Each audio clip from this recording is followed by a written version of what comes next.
Welcome back. Aloy, I know your experience in Thebes was unsettling, but we have a new problem. Did something go wrong with Beta and the rig? Will we be able to transport you to Gemini? The rig is complete. The problem is Hephaestus itself. It has accelerated its proliferation throughout the Cauldron network, increasing its power. But with your sub-functions restored, we can still succeed, right? Correct, but the net effect is that absorbing Hephaestus will take longer than previously calculated. How long?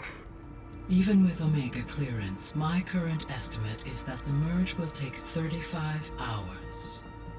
And each hour increases the risk of detection by the Zeniths.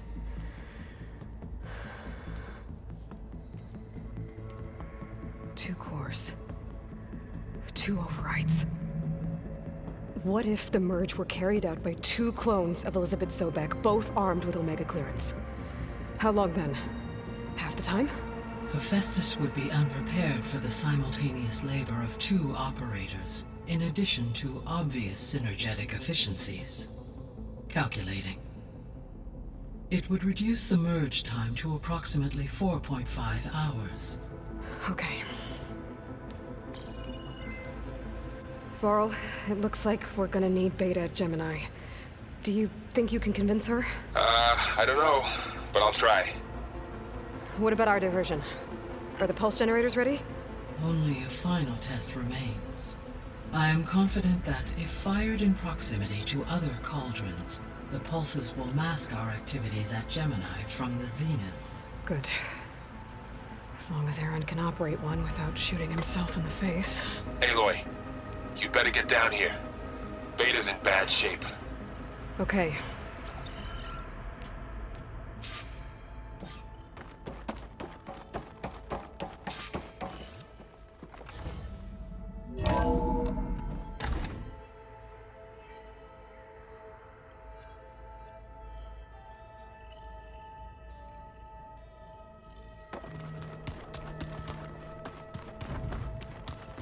So the old ones painted their faces with something called makeup, like the card chip.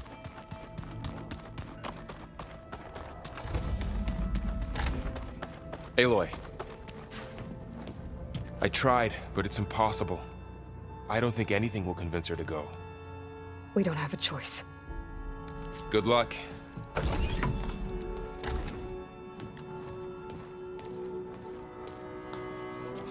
Beta, you have to come with us. It's the only way. It's one mission. The most important one. We need you. Tell me why you won't go. What if they take me back? Alone, in a cell again. Their slave. Forever.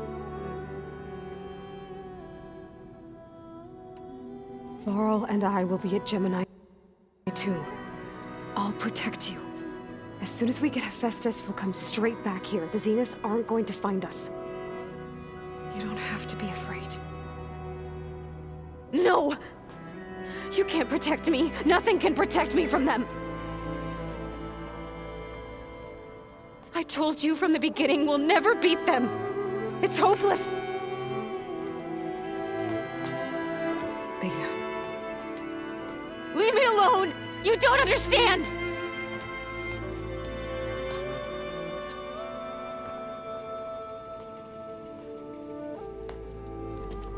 You're right. I don't understand. We have the same genes, the same mind, the same heart. So why can't you find the strength to do what has to be done? Like Elizabeth would. Don't you think I've thought about that? I don't know what piece of Elizabeth I'm missing. I don't know what you have that I don't. I look through all the data from your focus. You were raised as an outcast, shunned, and isolated just like me, so what's the difference? What's my defect?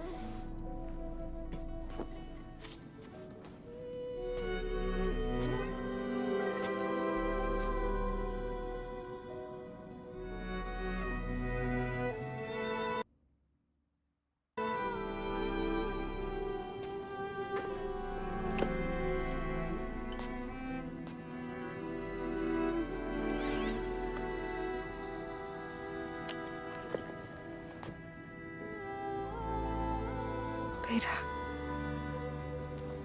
You don't have a defect. Beta. Look, it's not a piece of Elizabeth. The difference is, I had him. Frost. He raised you, trained you, but he was never warm or loving. The day he died, the day he gave you that charm, he was going to abandon you. He wanted me to embrace the tribe. But then he gave his life for mine. He loved me in his own way. And that was enough. What did it feel like?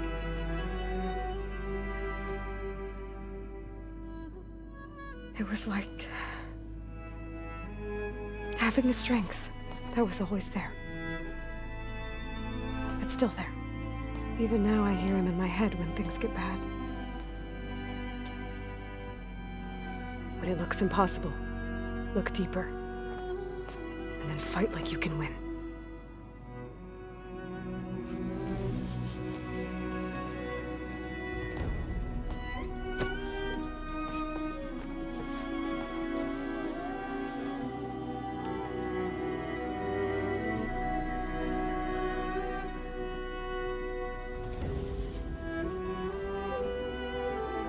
You don't have to go on the mission. We'll find another way.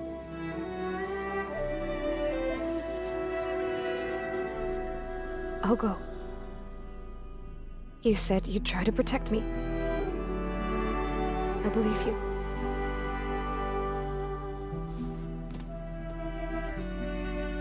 But you have to promise me one thing. Yes, of course. If it goes bad, if the Zeniths find us, I don't want to be their slave again. Do you understand? Okay. Promise? I promise. I could use as much time as you can give me to study up on the merge, to make it as efficient as possible.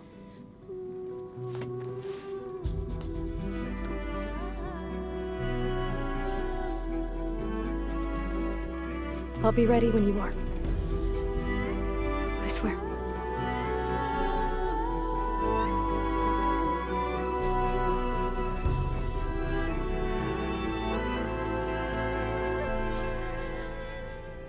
Aloy, whenever you're ready, come speak to me and I'll ask the others to make final preparations for the mission.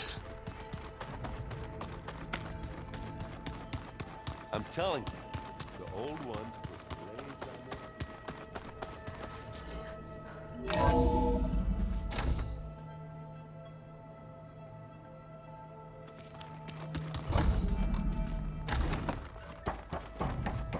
Hello again, Aloy. Hello, Aloy. Hey, Gaia. So, me and Beta, I guess you heard what happened. Yes. I am continuously impressed by the complexity of human relationships. Despite the unpleasant circumstances that led to your quarrel, I am pleased to see you have both found an agreeable resolution. Well, two heads are better than one, right? Yes, I believe so. Are you ready to depart for Cauldron, Gemini? Or we can continue our conversation, if you like.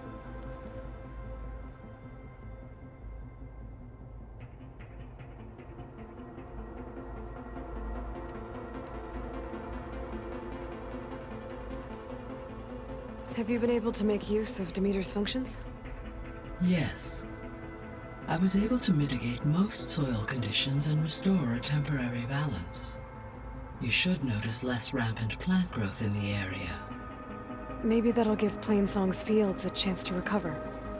Unfortunately, recovery in that area is unlikely without the assistance of the Utaru's land gods.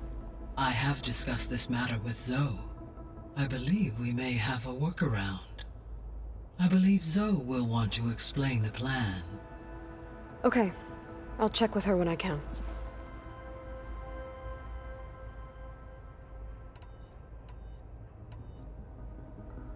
There's something I'm still trying to figure out. Why was Demeter using flying machines to distribute metal flowers? In its deranged state, Demeter was defending itself against a robotic swarm that would devour all plant life. It thought the Pharaoh Plague was still happening? It feared it would come again. As part of its directive of reseeding Earth's vegetation, it sought to protect plant life at all costs. And considering it had 20 years to proliferate, I expect you will continue to find the fruits of its efforts for some time. That's a good thing I have the code to dissolve the vines, then.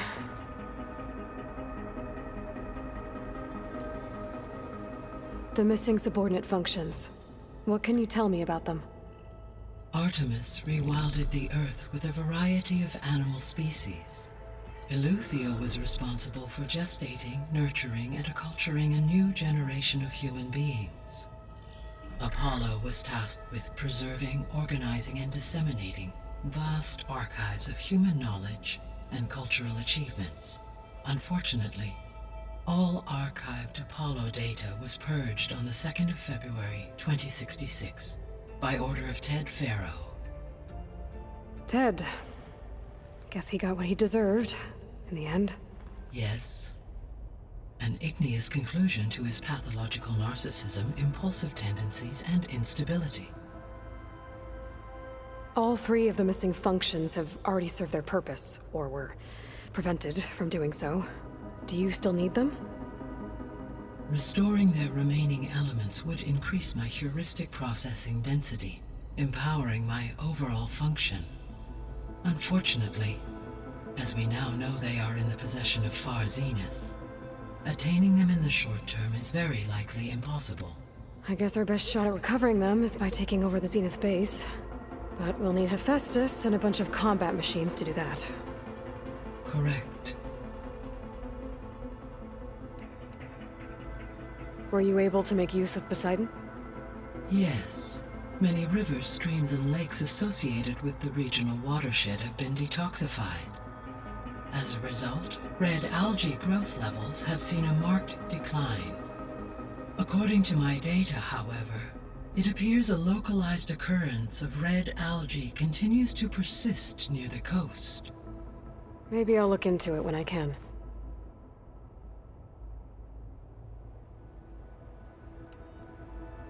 So, Poseidon spent the last 20 years hiding out in Las Vegas. From the data I found, it seems the city had an advanced water reclamation system. Is that why Poseidon went there? Most likely. In an effort to protect itself, Poseidon sought out a safe harbor where it could access water supply functions. There, buried and encased in a protective dome, it could guard against any threats. Like 3 Oseram showmen? I suspect that was not the first time it felt the need to repel trespassers.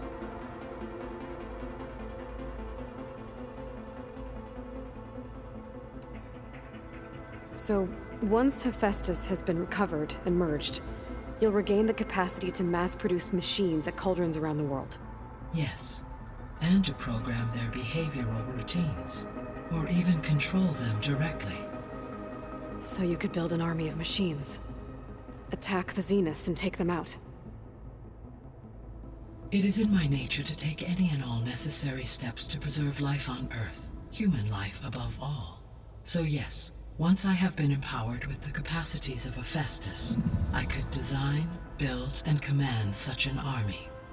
Given the nature of the Far Zenith threat, doing so may be our only option. I must admit, however, that I have misgivings about using such technology to kill, no matter how aggressive the enemy. That's good. It means you have a conscience. As Elizabeth intended. Indeed.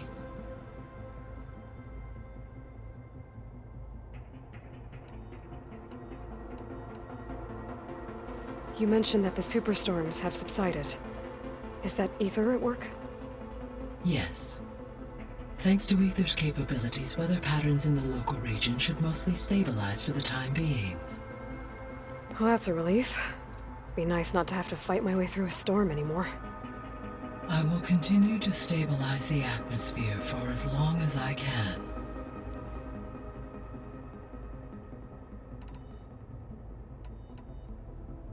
Why did Ether take up residence in an ancient war museum? As with the other subordinate functions, Ether needed to install itself on a processor with adequate storage and power. One in the museum appears to have been sufficient, given that the holographic displays were still active. So Ether was assured it could stay for as long as it needed to. Correct. Though it is curious that it chose a place surrounded with the ancient ruins of aircraft. Maybe it also felt at home there.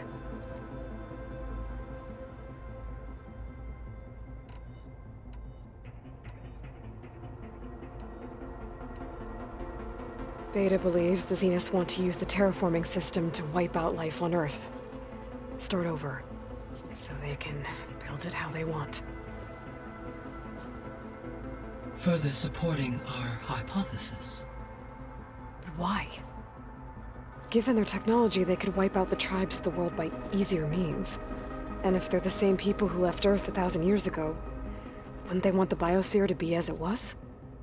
It is likely they adjusted to different planetary conditions in their colony on Sirius. They may be trying to recreate that environment here. Turning Earth into a new Sirius. Their own personal playground.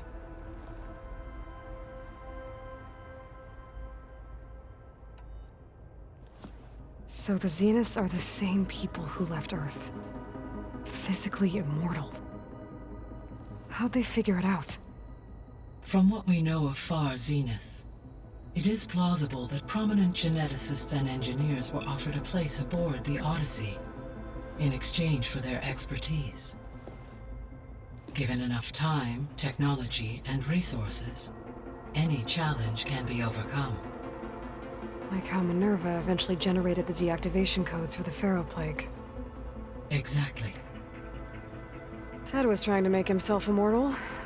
Didn't end well for him. For every success, there are many more failed attempts. Some more grotesque than others.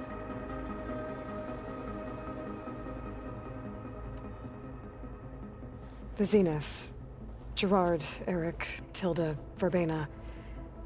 Beta said they were some of the most powerful people on Earth. I think Elizabeth knew one of them. Tilda. Did she ever mention her to you? No. Elizabeth often spoke of her work, or told stories of her mother and her childhood.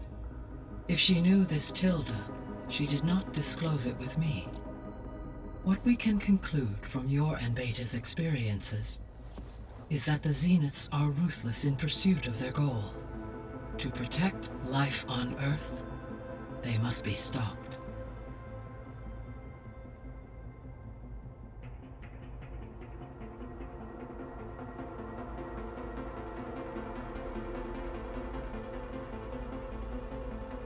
The extinction signal didn't just wake Hades. It made every subordinate function self-aware. Why? I have wondered this myself. So far as I can tell, Hades was the sole target, and the partial sentience imparted to other subordinate functions was incidental. A signal that precise would require thorough knowledge of the system. How could the Zeniths know that? From the records on your focus, it appears Far Zenith had an informant during the development of Zero Dawn. Hank Shaw. He was supposed to steal a copy of the system for Far Zenith, but Elizabeth and Travis Tate caught him first. Yes. It is likely Far Zenith acquired knowledge on the systems designed through him, despite his failure.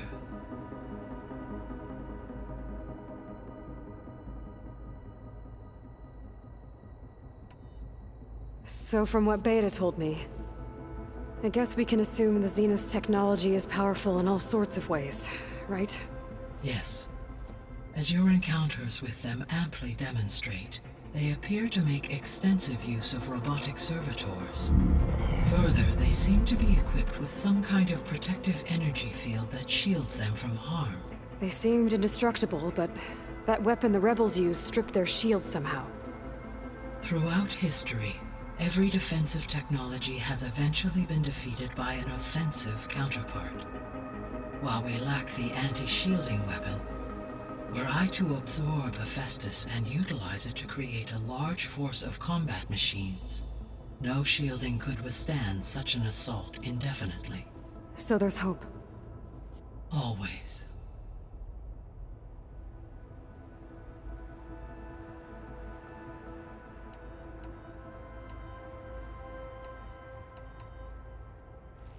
So, about Beta. I never really saw the difference between us, until now. She's been through so much. Completely alone. You have both endured many hardships, different in almost every respect, yet equally remarkable. I like to think of you as two miracles, born of Elizabeth Sobek. 3, then. Let's not forget about you, Gaia.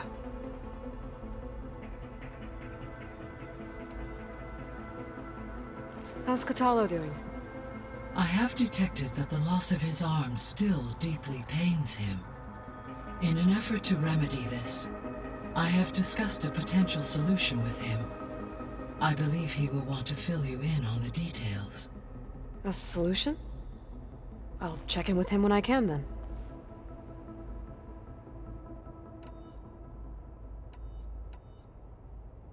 How are things around here? Zoe has been studying the morphology of her land gods in an effort to understand their sickness. Without the abilities of Hephaestus, I am unfortunately unable to correct their programming. However, due to Zoe's perseverance, we may have found a workaround. Zoe will want to fill you in on the details. Okay, sounds promising.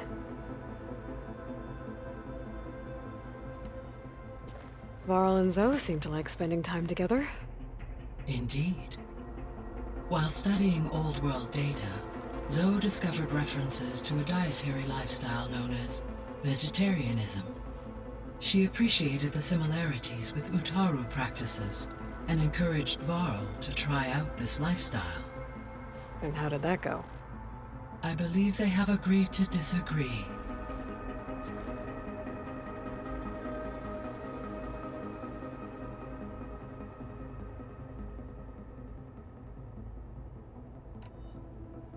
How's Erend handling things? He is becoming increasingly accustomed to use of the focus, after an initial incident. What did he do? He unfortunately crushed his first focus as he attempted to affix it to his temple. Amongst a number of Oseram curses, I believe he also blamed the focus for being dainty. He has given repeated assurances that it will not happen again. Well, good thing we have a lot of extras, I guess.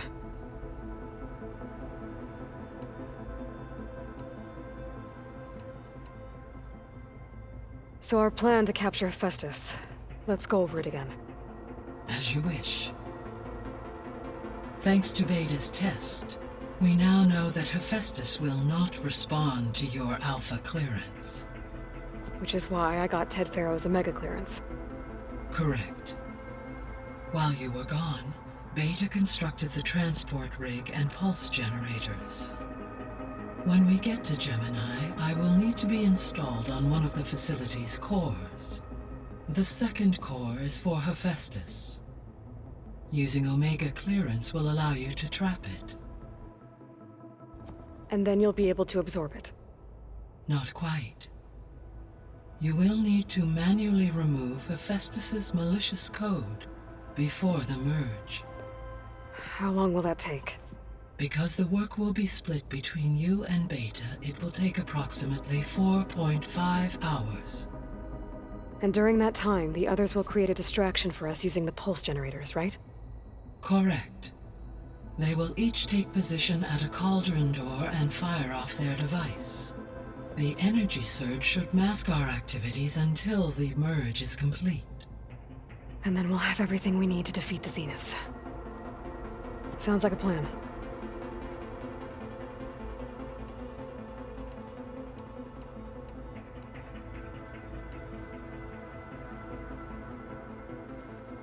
Okay, people. It's time to head out. I'll get everyone together.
Connections in place. Booting up. Beta, Aloy. I am fully installed on this core and ready to connect to the Cauldron network. It's good to hear your voice.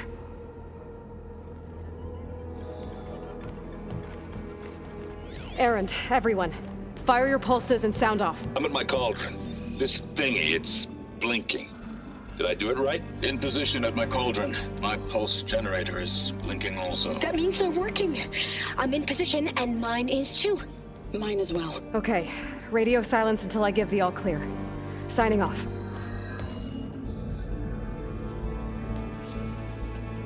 Gaia, let's cage the beast.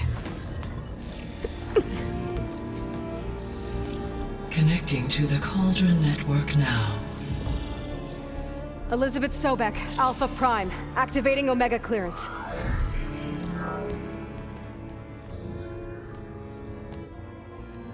Elizabeth Sobek, Alpha Prime, activating Omega clearance. Clearance confirmed. Initiating containment sequence.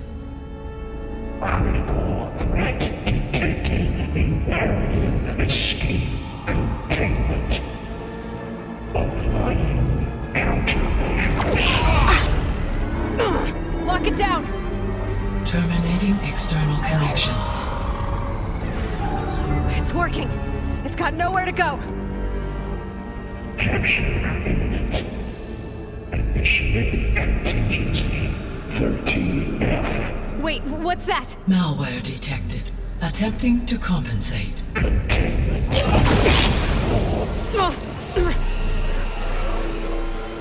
It's cracked. Look! Facility activated. Engaging autonomous defenses. Directive neutralize. That means machines are on their way.